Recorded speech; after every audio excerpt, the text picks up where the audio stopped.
VK news, राष्ट्र के नाम।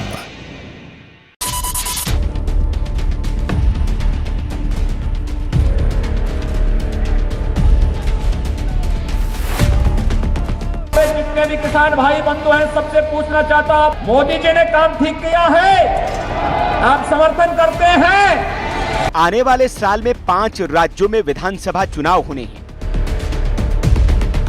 सियासी दलों ने इसके लिए पूरी जान फूंक दी है।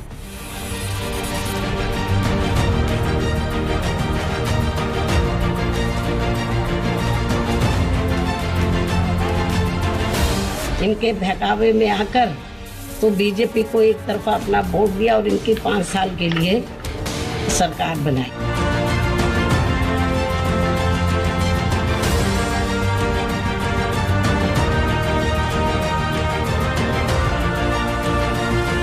अगर कोई किसान पे लाठी बजाएगा, उंगली उठाएगा, उस उंगली को तोड़ने का काम करेंगे। हम धमकी देना चाहते हैं। विधानसभा के इन चुनावों पर सबकी निगाहें भी गड़ी,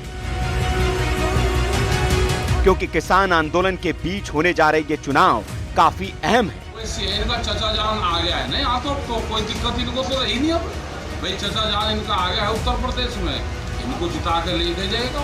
और जहां इसका सबसे ज्यादा असर है उस पंजाब में भी चुनाव होने हैं, और जहां से किसान नेता राकेश टिकैत आते हैं उस यूपी में भी चुनाव है। लेकिन चुनाव से पहले जो सर्वे आ रहे हैं उसने न सिर्फ कांग्रेस की सारी प्लानिंग फेल कर दी है, बल्कि किसान नेताओं के प्रपंच को भी धूल धूसरित कर दिया है। एबीपी न्यूज सी वोटर का सर्वे सामने आया, उसने विपक्षी पार्टियों के मंसूबों पर पानी फेर दिया।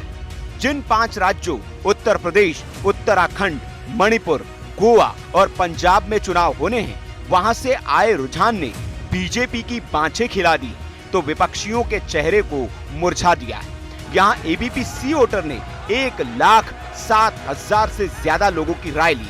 सबसे पहले बात यूपी की करें तो यहाँ सीएम योगी का जलवा बरकरार नजर आ रहा है।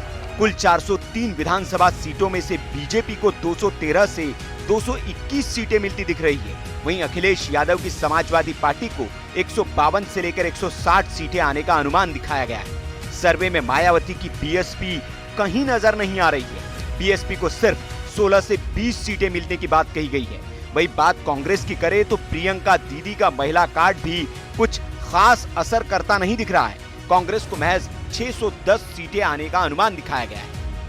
वोट शेयर की बात करें तो यूपी में बीजेपी को 41% वोट मिलने का अनुमान है। वही सपा को 31%, बीएसपी को 15%, कांग्रेस को 9% और अन्य के खाते में 4% वोट जाते दिख रहे हैं। कांग्रेस के बीच कांटे की टक्कर दिखाई दे रही है, लेकिन यहाँ भी सत्ता बीजेपी के हाथ ही जाते दिख रही है। सर्वे के मुताबिक बीजेपी को 41% वोट मिलेंगे। 36 से लेकर 40 तक सीटें वो राज्य में जीत सकती है, जबकि कांग्रेस को सर्वे में 36% वोटों के साथ 30 से 34 सीटें मिलती दिख रही है। वहीं केजरीवाल की आम आदमी पार्टी को महज 0 से लेकर 2 सीटें आती दिख रही है। गोवा की बात करें तो यहाँ भी सीधे सीधे बीजेपी की वापसी होती दिखाई दे रही है। सर्वे के मुताबिक बीजेपी के खाते में 19 से लेकर 23 सीटें तक आती दिख रही है, जबकि कांग्रेस को यहाँ महज 2 से 6 सीटें मिलती ही दिख रही है। वहीं आप के खाते में यहाँ 3 से 7 सीटें जाते दिखाई दे रही है। यहाँ अन्य के खाते में 8 से लेकर 12 सीटें आने का अनुमान है। इन 3 राज्यों के बाद मणिपुर में भी भगवा लहराता ही दिखाई दे रहा है। सर्वे में बीजेपी को 25 से लेकर 29 सीटें, कांग्रेस को 20 से लेकर 24 सीटें मिलती दिख रही है। वहीं एनपीएफ के खाते में 4 से 7 सीटें जाती दिख रही है। वोट शेयर की बात करें तो बीजेपी को यहाँ 39% वोट मिलेंगे, वहीं कांग्रेस को 33% और एनपीएफ को 9% और अन्य के खाते में 19% वोट जाते दिख रहे हैं। इसके बाद अगर बात पंजाब की करें तो यहाँ न बीजेपी और न ही कांग्रेस के पास सत्ता आते दिख रही है, बल्कि अनुमान है कि इस बार आम आदमी पार्टी यहाँ बाजी मार सकती है। कांग्रेस इस बार यहाँ 42 से लेकर 50 सीटों के अंदर ही सिमटती दिख रही है, तो वहीं आम आदमी पार्टी के खाते में 47 से लेकर 53 सीटें जाती दिखाई दे रही है। बीजेपी के पास यहाँ 16 से 24 सीटें आती दिखाई दे रही है। आपको बता दें कि 2017 में पंजाब में कांग्रेस के खाते में 70 सीटें गई थी, लेकिन इस बार कांग्रेस का कलह यहाँ उसे लेकर डूबता दिखाई दे रहा है। Bureau report, VK news. अगर कोई किसान पे लाठी बजाएगा, उंगली उठाएगा, उस उंगली को तोड़ने का काम करेंगे। हम धमकी देना चाहते हैं उनको। हम हमारी दो मित्र हैं और 2 लोग सरकार चला रहे हैं। प्रदेश की जनता भारतीय जनता पार्टी को हटाना चाहती है। जिंदा रहेगा ये धन, उत्तर प्रदेश और केंद्र में सरकार नहीं बनना। ये है ड्रीम मीडिया नेटवर्क